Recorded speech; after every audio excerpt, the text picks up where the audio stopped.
Hello, fellow HubSpotters. This is Emma at Kiwi, and today we're talking about a newly confusing and often overlooked part of HubSpot: users, seats, and permissions. Though HubSpot has always had users and permissions, the shift to seats has thrown a wrench in a lot of folks' understanding of said permissions. And if you're one of the portals that's still grandfathered into the old method, which allows everyone to be a user without a seat, I imagine you'll soon be made to transition to the new method, where every user does need an assigned seat. Though certainly related, users, permissions, and seats are not the same. In the simplest terms, a user is any person that logs into your HubSpot account. Employee, HubSpot partner like Kiwi, freelancer, vendor. Permissions must be applied to every single user. They are customizable, so can be tightened down as much as you need. Lastly, seats. It used to be that only customer-facing sales or Service Hub users required a seat. They still do need one, but there are two additional seat types: Core and View Only. View Only is just that. You can look but not touch. Core is where folks kind of get tripped up, and we'll get into that. If you're adding new team members to your portal, beginning the transition to the newer seat model, or recently conducted a user audit and was not pleasantly surprised by what you found, keep watching for tips to help clean up the mess and ensure a secure portal moving forward. Whether you're already in the thick of it or are migrating to the new seat model, every single HubSpot portal includes users, seats, and permissions. So this is actually a rare video in that it applies to everyone with a HubSpot account. This is hub and tier agnostic. Though a bit confusing at first, segmenting these three categories allows you to maintain control while still being flexible when it comes to allowing access to your portal. Understanding and implementing strategic user, seat, and permission assignments will save you and your IT team headache by creating a secure portal. To help create user, seat, and permission strategy that works for your organization, check out our free guide linked below in the description. So let's hop into HubSpot and look at how these bad boys are and are not related. Here we are inside my demo portal, and as a reminder, this probably doesn't look exactly like yours depending on tier, customizations, and beta enrollment. So suspend reality and follow me along on this journey. All three items, users, seats, and permissions, are found in the exact same spot. Settings cog. Here in the left-hand column under account management, we're looking at users and teams. And here's some of my real and very fake team members. So let's talk about the assignment process when creating brand new users, which is harder than updating original ones, right? The user is our foundation, remember, and any person that logs into our portal. Best practice when creating users is to use unique individual emails. Emma at Kiwi, not marketing at or sales at Kiwi, because then you really don't know who was talking to that contact or who's been updating lists or workflows. So we add our lovely, totally real email address. And once we do that, we'll be prompted to select a seat. So let's talk about the differences. Again, demo portal, so we're going to ignore those two and just talk about our main guys right here. View only, we mentioned, that one's easy. Look but don't touch. This is ideal for leadership, board members, folks that may need to see HubSpot assets, such as reports, but won't push a button. Core is where a lot of folks get hung up. A core seat, if you'll think in car terms perhaps, is your base model. These seats are ideal for marketing, IT, developers, folks that need access to everything except customer-facing features. If you've not yet migrated to the newer seat model, all of the users in your portal that do not have a sales or service seat will automatically be assigned this core seat. Now, sales and service seats, those provide additional access on top of what a core seat gets. Namely customer-facing tools like playbooks, templates, snippets. Core seat holders can see 5 of each of those things, but that's it.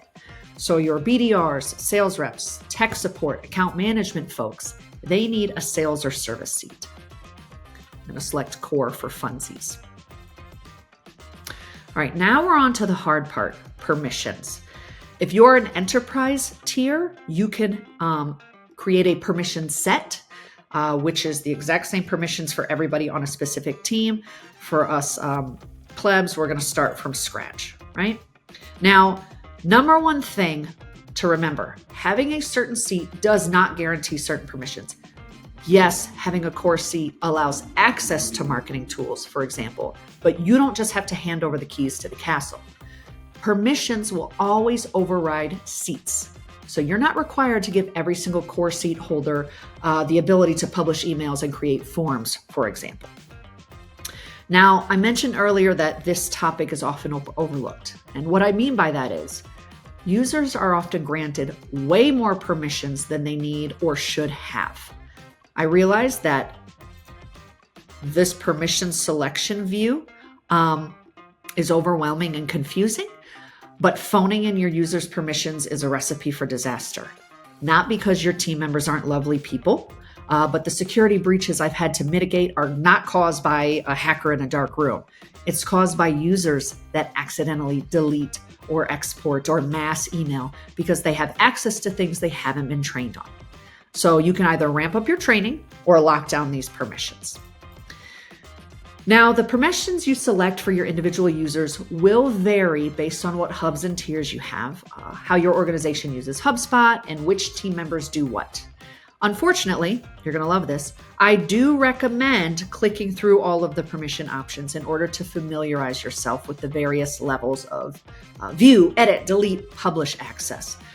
First pro tip, click this checkbox, expand all permissions. There are things hidden that you may not realize with an untrained eye potentially. So I always click this button first. As I mentioned, what you pick is going to be unique to your organization, but here are some best practices I recommend no matter who you are or who you're adding.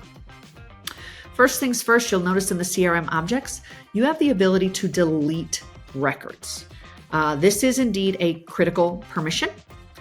This can be set for any record type.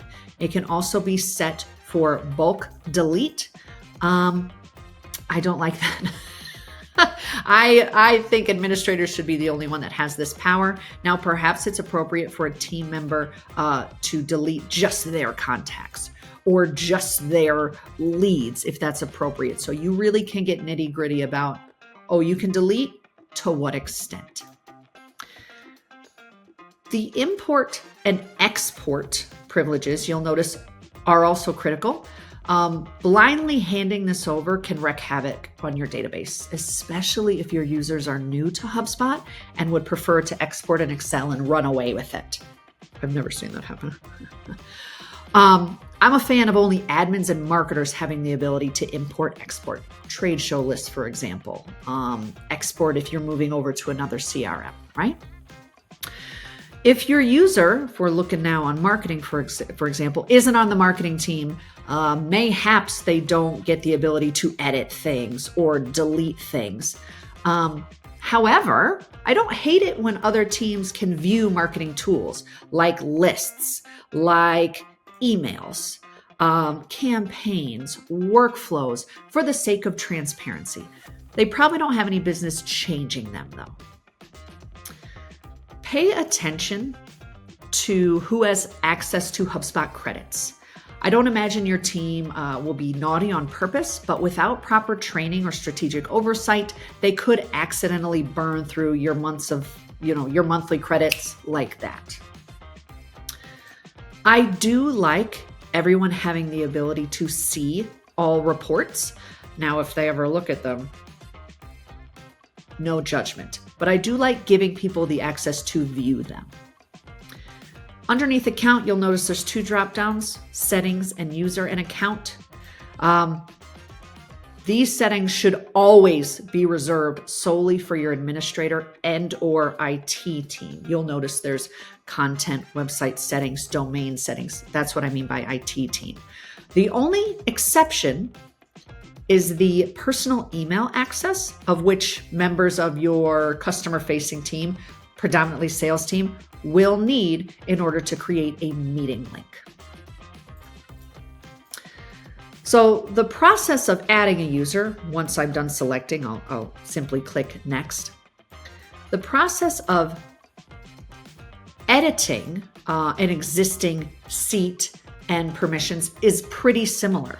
If I stay under my users tab here, I can simply hover over a person and edit their permissions, and I'm back at this completely overwhelming view again, and we can go through the same exercise we just did. Pro tip, expand all permissions. Now, if we're talking about changing a seat, I'd visit the seat tab up here at the top, and you'll notice I can hover and change seat. Again, demo portal, so everybody has all the seats. For your purposes, it might look like, oh, Brian won the lotto and is retiring. He doesn't need that core seat anymore, which takes us to our final pro tip. I'm going to take it away from him since he's going to be deactivated soon and assign it to a new user. So always check what seats you have laying around before you just go buying more. And there you have it at a very high level. For more strategic help with user seat and permissions, remember you can download that guide that's linked below. And if you enjoyed this video, check out our other HubSpot helper videos and be sure to like, share, and subscribe. Need custom recommendations for your HubSpot portal? Check out our HubSpot action plan today.